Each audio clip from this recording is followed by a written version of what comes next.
Hey everyone, welcome back to IG Garage. I've got a story today that really had me scratching my head.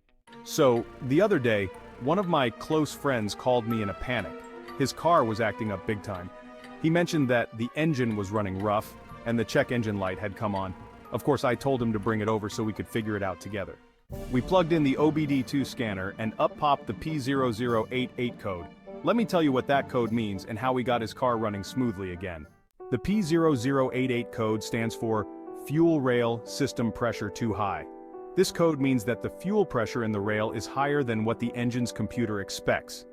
High fuel pressure might sound like a good thing, but it can actually cause a lot of problems. It can lead to rough idling, poor fuel economy, and even engine damage if not addressed quickly. My friend was worried this was going to be a big fix, but I told him not to stress. We started by checking the fuel pressure regulator, which controls the amount of fuel that goes into the engine. The P0088 code can be triggered by a faulty regulator, a stuck fuel injector, or even an issue with the fuel pump delivering too much pressure. The symptoms were all there: rough idling, poor acceleration, and a strong smell of fuel around the engine bay. These are classic signs that the fuel pressure is too high. In my friend's case, the fuel pressure regulator had gotten stuck, causing the fuel pressure to skyrocket. After a bit of troubleshooting, we found the culprit, a stuck fuel pressure regulator. We replaced the regulator, made sure the fuel pump was operating within the right parameters, and checked the fuel lines for any damage.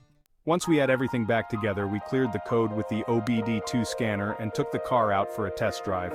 The engine was purring like a kitten, no more rough idling, and the check engine light was gone. I'm glad we caught the issue before it turned into something more serious.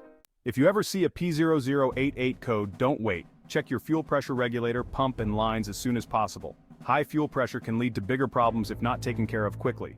If this video helped you out, give it a thumbs up, share it with your friends, and don't forget to subscribe to IG Garage for more car tips and stories. Thanks for watching, and I'll see you in the next one.